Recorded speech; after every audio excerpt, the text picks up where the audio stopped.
ওরে যদি দুঃখ পেলে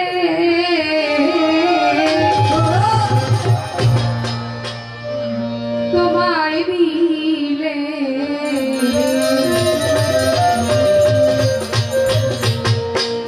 দয়াল আমি দুঃখ সাগরে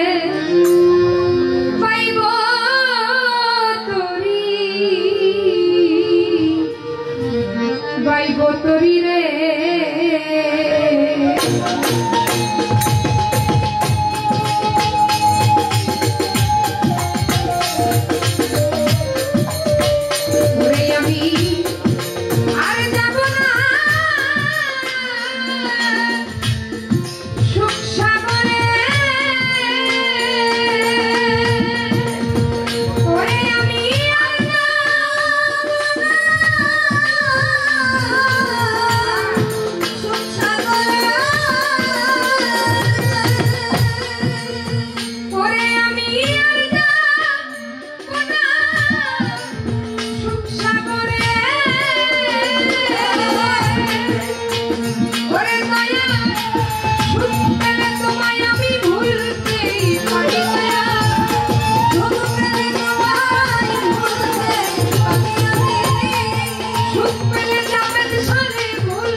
করলাম কত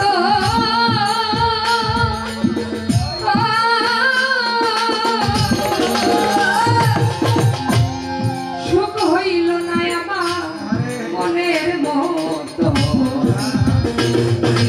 হইলাম না দয়ালে অনুগতরে হইলাম না দয়ালে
কথা নাই বুঝি তোমার মনে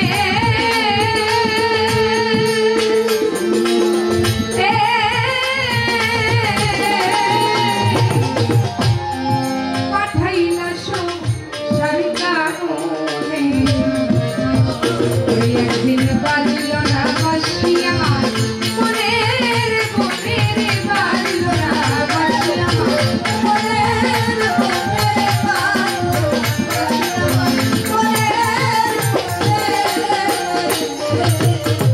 ওরে দেখো গুরু গুরু গুরু বলে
শেষ মিনতি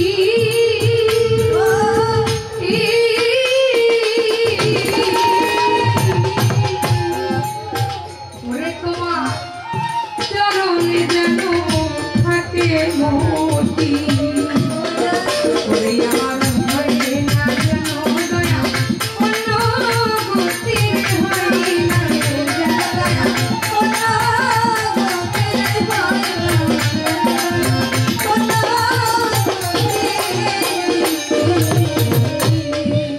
সে বান্ধব যখন তার বন্ধুকে ছেড়ে বাবা চলে যায় সেই বন্ধুই বুঝতে পারে বন্ধু হারানোর যন্ত্রণা কাকে বলে।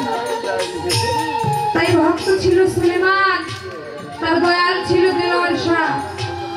এমনি ভাবে ওরস হইত দেলোয়ার শাহ বাড়িতে। সব ভক্তরা গিয়ে উপস্থিত দয়ালের দরবারে অনুষ্ঠান করে। বছরে একটিবার অনুষ্ঠান করে, ভক্তরা টাকা পয়সা দেয়, কিন্তু দয়ালের তো একজন মনের মতো বাবা ভক্ত থাকে থাকে না।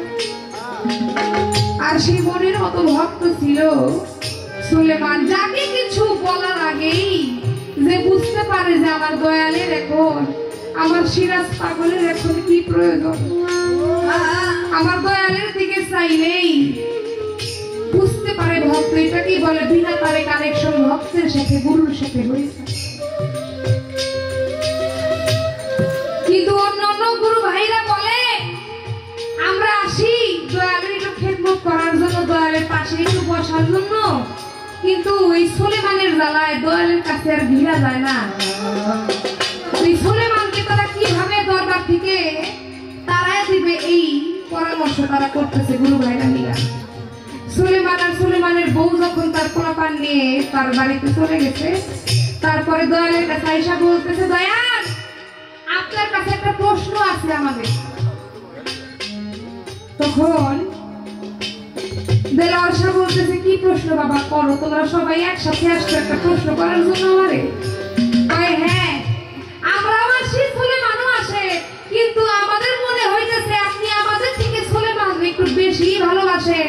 আমাদের মধ্যে কি নাই যার কারণে আপনি সুলেমানকে এত ভালোবাসেন? সুলেমানের মধ্যে আপনি পাইছেন দেখেন কি জাদু করছে আপনার সুলেমান? তখন দেলোয়ার শাহ বলতেছে, তোমরা কি দেখতে চাও নাকি শুনতে চাও যে আমি সুলেমানের মধ্যে কি পাইছি? ভক্তরা বলতেছে, বাবা যদি আমরা দেখতেই পারি তাহলে তো আমাদের শোনার কোনো দরকার নাই। তখন ছিল বর্ষার সময়, পানি হয়ে গেছিল। তাই দেওয়ার সাথে ভক্তদেরকে বলতেছে তোমরা তাহলে একটা নৌকা ভাড়া করো, বড় দেখে একটা নৌকা ভাড়া করো, সেই নৌকায় করে আমি আমার ভক্ত সুলেমানের বাড়িতে যাব। গুরুর কথা অনুযায়ী তার ভক্তরা একটা নৌকা ভাড়া করলো। ভাড়া করে যখন রওনা দিছে বাবা সুলেমানের বাড়িতে, ওই যে বললাম বিনা তারে কানেকশন, যদি প্রকৃতপক্ষে কেউ ভক্ত হইতে পারে তাহলে তার দয়ালের সাথে বিনা তারে কানেকশন হয়ে যায়। সুলেমান ওই পাশ থেকে ভাবতেছে আর বলতেছে আজকে যেন আমার কেমন লাগতেছে, আমার মনে হইতেছে আমার বান্ধব আমার জাবেদ সামন হয়ে আমার সাথে দেখা করার জন্য। তার কিছুক্ষণ পরেই যখন দেখে একটা নৌকা করে একটা নৌকা ভেসে আসতেছে, আর নৌকাটা যখন আবার তীরে এসে ভিড়লো, আমার দেলোয়ার শাহ যখন নৌকা থেকে নামলো, নামার সঙ্গে সঙ্গে সুলেমান আমার দেলোয়ার শাহ পায়ের মধ্যে পড়ে গিয়ে বলতেছে দয়াল আমার যেন কেমন লাগতেছিল, মনে হইতেছিল আপনি আমার বাড়িতে মনে হয় আসতেছেন, কিন্তু আসলে কি সত্যি আপনি আমার বাড়িতে আসছেন? আমার যেন বিশ্বাস হইতেছে না যে আপনি আমার বাড়িতে আঙিনার মধ্যে আসছেন। এই কাঙালের বাড়িতে আপনি আসছেন, এই কাঙালের জীবনটা আমার ধন্য হয়ে গেল। আমি আপনাকে কোথায় বসতে দেব, কোথায় থাকতে দেব? তখন দেলোয়ার শাহ বলতেছে সুলেমানকে বাবা তুমি এত উতলা হয়েও না, আমি আসছি তোমার আর গুরু ভাইদের সাথে করে নিয়ে আসছি তোমার বাড়িতে, আমরা দুদিন বেড়াবো। তখন তারা যখন ঘরে চলে গেল, একদিন চলে যায়, 2 দিন চলে যায়, যখন দেলোয়ার চিশতি তার ভক্তদের নিয়ে চলে আসবে, আসার আগে সুলেমানকে ডাক দিচ্ছে সুলেমান এদিকে আসো। সুলেমান তোমাকে একটা প্রশ্ন করি বাবা। সুলেমান বলতেছে করজোরে দাঁড়িয়ে বলতেছে বাবা করেন, কি প্রশ্ন? তখন দেলোয়ার শাহ বলতেছে সুলেমান তুমি কার? সুলেমান তার দুটি চোখের পানি ফেলে দিয়ে বলতেছে আমি এই সময় আপনার ওই চরণে আমার সকল কিছু বিকিয়ে দিয়েছি। আমি যখন আপনার কাছে বায়াত গ্রহণ করেছি, আমি যে আমার বলতে কিছু রাখি নাই, আপনার চরণে আমি যে সকল কিছু সমর্পণ দিয়েছি, আমার যে আর কিছুই নাই আপনি ছাড়া। তোর যখন কিছু নাই তাহলে এই যে ঘরের মধ্যে পয়সা আছে, এই ঘরটা তাহলে কার? সুলেমান বলতেছে দয়াল আমি যদি আপনার হই তাহলে এই ঘরটাও আপনার। দেলোয়ার শাহ বলতেছে ঘর যদি আমার হয় তাহলে এই ঘরটা ভেঙে আমার নৌকার মধ্যে তুমি উঠায় দাও। ভক্ত দয়ালের বলতে দেরি আছে, কিন্তু ভক্তের ঘর ভাঙতে দেরি নাই, সঙ্গে সঙ্গে ঘরটা ভেঙে বাবা নৌকার মধ্যে উঠে বলতেছে তুমি যদি আমার হও। উঠানে দেখে এক মা হাঁটাহাঁটি করে, এই মাটা কার? কয় বাবা এই মা হো আপনার। কয় গোয়াল ঘরে দেখি গাভী, এই গাভী দুইটা কার? কয় এই গাভী দুইটা আপনার। কয় সবই যদি আমার হয় সবকিছু আমার নৌকার মধ্যে তুমি উঠে দাও। সবকিছু যখন নৌকার মধ্যে উঠানো হয়ে গেছে, দেলোয়ার শাহ তার ভক্তদেরকে বলতেছে বাবা তোমরা নৌকাটা ছেড়ে দাও। দেলোয়ার শাহর কথা শুনে তার ভক্তরা তার কথা অনুযায়ী নৌকাটা বাবা ছেড়ে দিছে। ছেড়ে দেওয়ার পরে সুলেমান পার ঘাটায় বৈশা বৈশা তার দুটি চোখের পানি ফেলতেছে আর শুধু কান্নাকাটি করতেছে।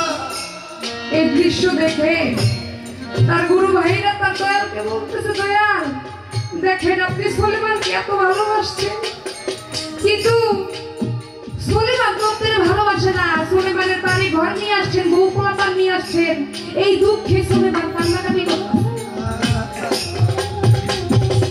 দেলোয়ার শাহ বলে যদি এই কারণে যদি আবার সুলেমান যদি কাঁদবে তোরা নৌকা চালাইছ, তোরা নৌকাটা আবার পারে না ঘিরা, আমার সুলেমান কেন কাঁদবে আমার একটু জানার দরকার আছে। যখন বাবা নৌকাটা পারে এনে ভিড়াইল, সুলেমানকে বলতেছে সুলেমান তুমি কান্না করতেছো কেন?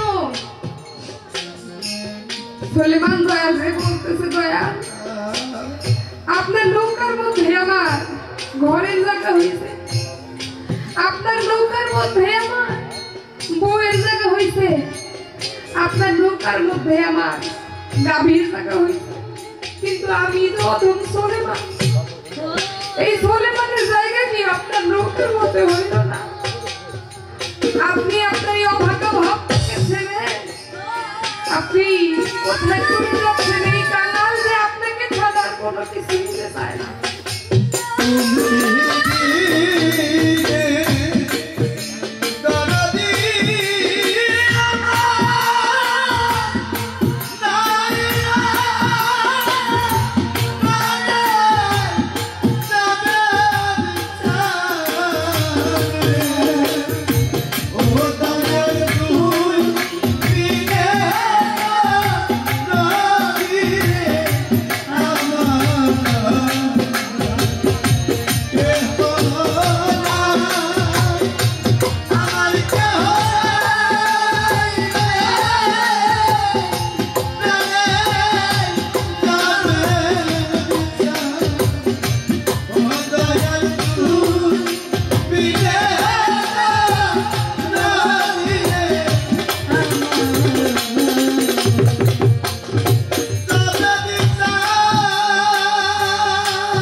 জন্ম চোখের আড়ালে চলে যেতে পারে, কিন্তু তার ভক্ত যেতে পারে না। তাই সেই বান্ধব হারাইলে বান্ধব হারানোর ব্যথা সেই বুঝে যে কিছু হারাই সেখান থেকে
গেল ওই আমার যাবে শাও বিদায় দিল জালালের জালা রে রশিদ চাঁদ হারানো জালা সইতে পারি না আমার কেউ রইল না রে এই দুঃখের দরদিয়া কেউ রইল না আমার কেউ রইল না রে এই দুঃখের দরদিয়া কেউ রইল না ওরে আমি দুঃখে বইনা দিনা হরি সিরাজ জাল রে ওই জালাবি ভাঙ্গা হরি ওরে আমি দুঃখে বইনা দিনা হরি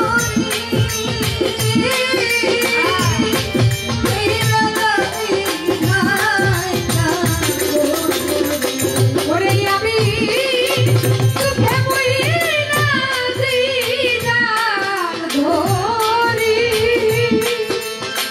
সিরাজ সারে সেই জালাবি ভাঙ্গা হরি আমার গেল না রে কান্দতে কান্দতে জন্ম গেল সুখ হইল না আমার কেউ রইল না রে এই দুঃখের দরদিয়া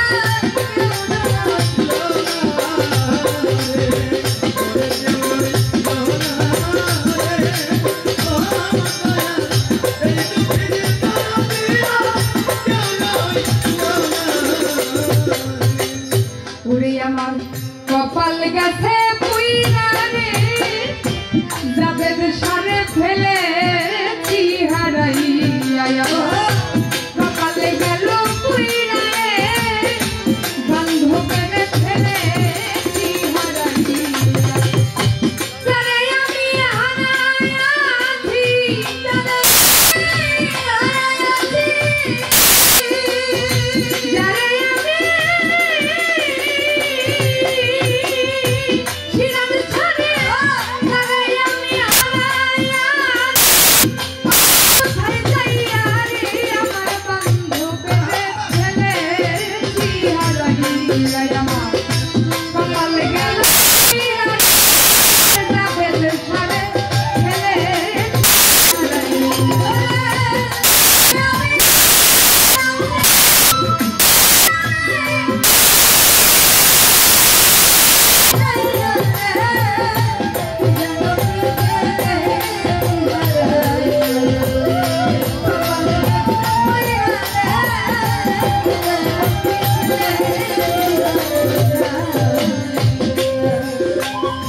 যারে আমি হারাইয়াছি গো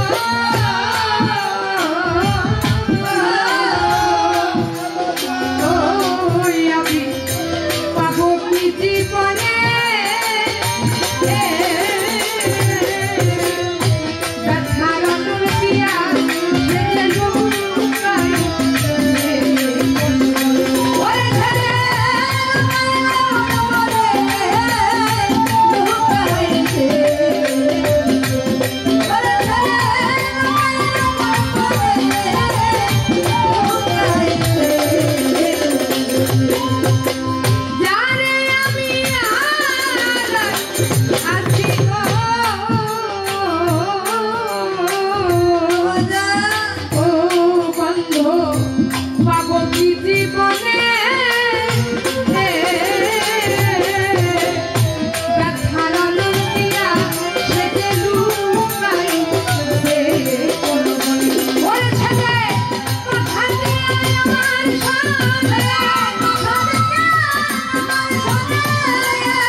রে